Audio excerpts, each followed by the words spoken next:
Today on the podcast, Perplexity AI is in hot water. There's a bunch of controversy. People are accusing them of plagiarism and a bunch of other things. And it's interesting, their CEO has responded to the allegations and some other people from inside the company. So today on the podcast, we're going to be breaking down all of the controversy and what it means for AI models that are accessing the internet, because this is where a lot of the controversy kind of surrounds itself. So whether that's regulators or people doing self-regulation, it's going to be interesting to see how this, there's going to be a lot of implications in the industry. Before we get into that, I have to tell you about my friends over at Econ Labs. If you're looking to take your online presence to the next level and create an amazing Webflow website, you need to check out Econ Labs. I recently saw this tweet where it was something like, if your website doesn't take me on a portal to another dimension, I don't even know what you're doing.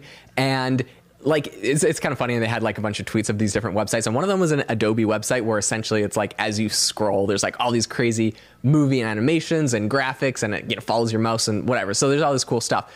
If you've ever wondered how you do that on a website, you use a studio like Econ Labs. I've actually left a link in the show notes to them if you're interested in contacting them to do a website, but also on that landing page, they have an example of what I'm talking about. One of these like cool moving modern motion graphics that also, as you move your mouse, it like follows it. So there's all these really impressive, interesting things you can do.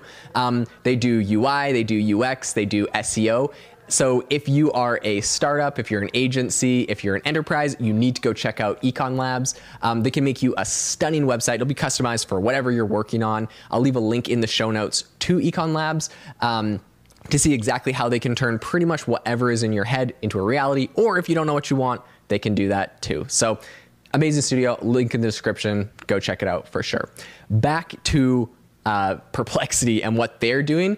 So essentially, a lot of the controversy around Perplexity is surrounded around the fact that they are scraping, they're accessing the internet even when there's a robot.txt file on websites telling them not to. So it's kind of something that has been up until this point kind of like self-regulated, where it was really Google and Bing that were the big people that the big like companies people were concerned about. If you didn't want Google to scrape your website, you essentially put a do not scrape robot.txt file on your website, or do not, index, and Google would avoid you, Bing would avoid you, and they're robots, so they wouldn't do it. Now, most people don't do this because they don't want their website not listed on Google. This is how we make money. But when these AI models started coming out and they started scraping everything on the internet, people realized that this was a way that they could essentially opt out of being included in these LLMs. However, this isn't what all of the LLMs did. Now, with Google and Bing, they pretty much religiously follow this.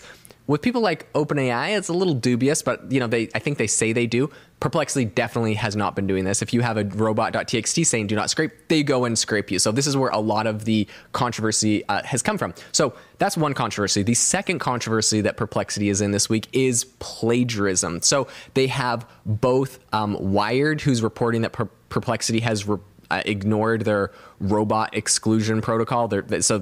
Wired said don't scrape us, and Perplexity is. So that's the first thing. And there was a report done by Rob Knight. He conducted some research and pretty much proved that they were doing this. And then we also have Forbes that has another kind of complaint against Perplexity, where Forbes did this like special kind of profile on the Google CEO, Eric Schmidt, and how, he was developing these AI powered combat drones. So it was like a very specific interview that they did and only they did. And Perplexity essentially was taking that interview, if you asked it questions about that, and was copying and pasting, not just rewriting with an LLM, but it looked kind of like they were copying and pasting. Now, some people say it's fair use because it's just a piece of information, and technically it was an interview, so he said something a certain way, so maybe they're just copying and pasting a quote.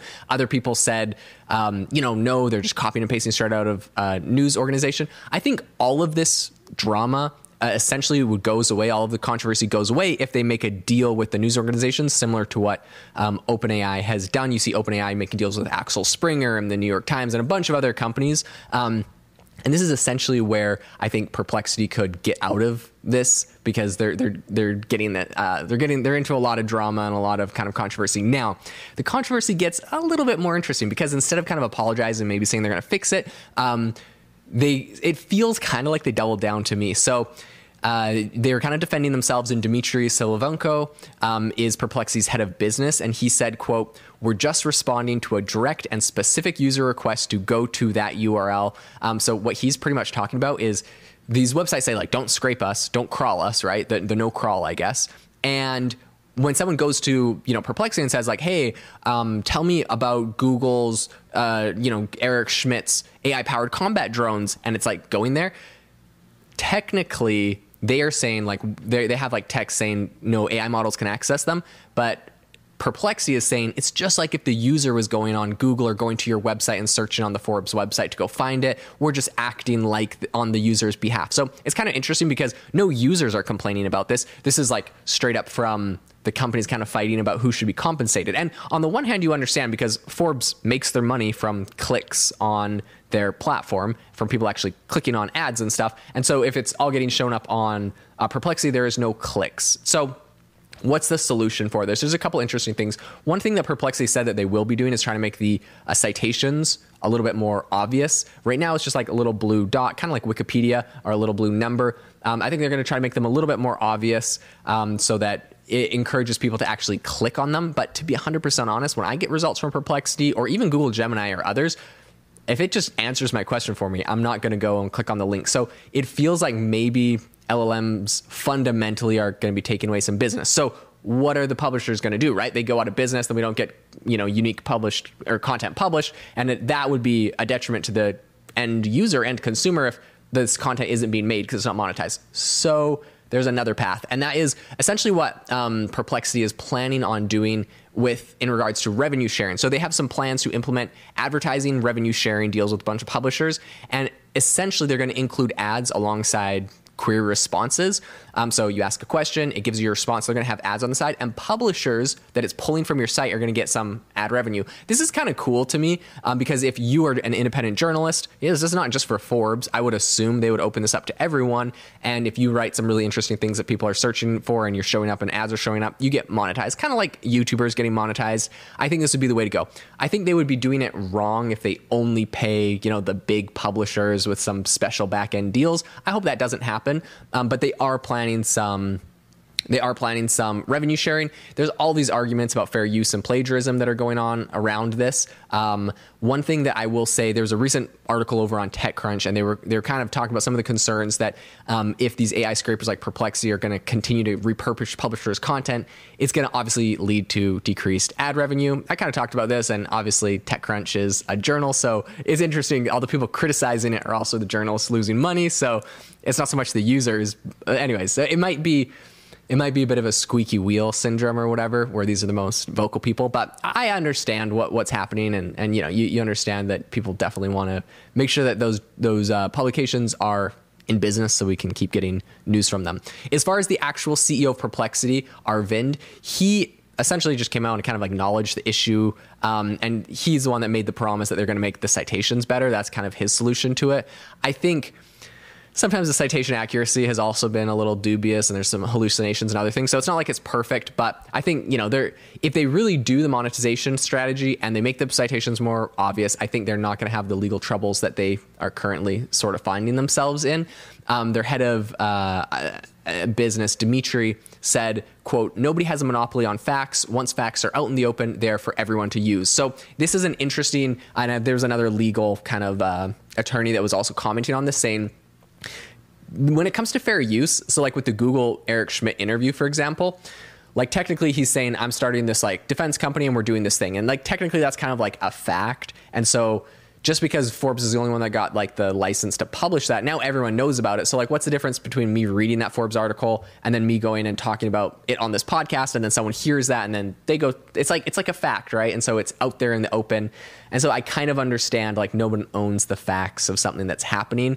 And Forbes is like, well, we did the exclusive interview with him, we should be the only ones allowed to talk about this. And it's like, no, because it's a fact. And he talked about it there, sure, but everyone can talk about it. And what's the difference, between other people republishing it? So that's where the fair use laws are kind of gray. And I think there's some attorneys that said Perplexity's case Perplexity would probably win that case in a court, which I think is pretty interesting. So the last thing I want to say is that Mark McKenna, who's a professor of law at UCLA, said, quote, "There are no bright lines." So Perplexity saying factually, what an article says or what it reports would be using non-copyrightable aspects of the work.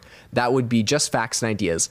But the more that the summary includes actual expression and text, the more that starts to look like reproduction rather than just a summary. So at the end of the day, to close this out, as long as Perplexity is just restating the facts from, even if it's in an exclusive article, they should be good. But if they're starting to copy and paste, which some people have said they've done, and pull things straight like verbatim out of an article, that's when they get into this fair use and they got to make all these deals with the publishers and stuff. So it'll be interesting to see how this plays out. Anyways, if you enjoyed the episode today, make sure to subscribe. Make sure to go check out the link in the description for Acon Labs. And if you're interested in getting a web design built, hope that you all have an amazing rest of your day, and I will see you next time.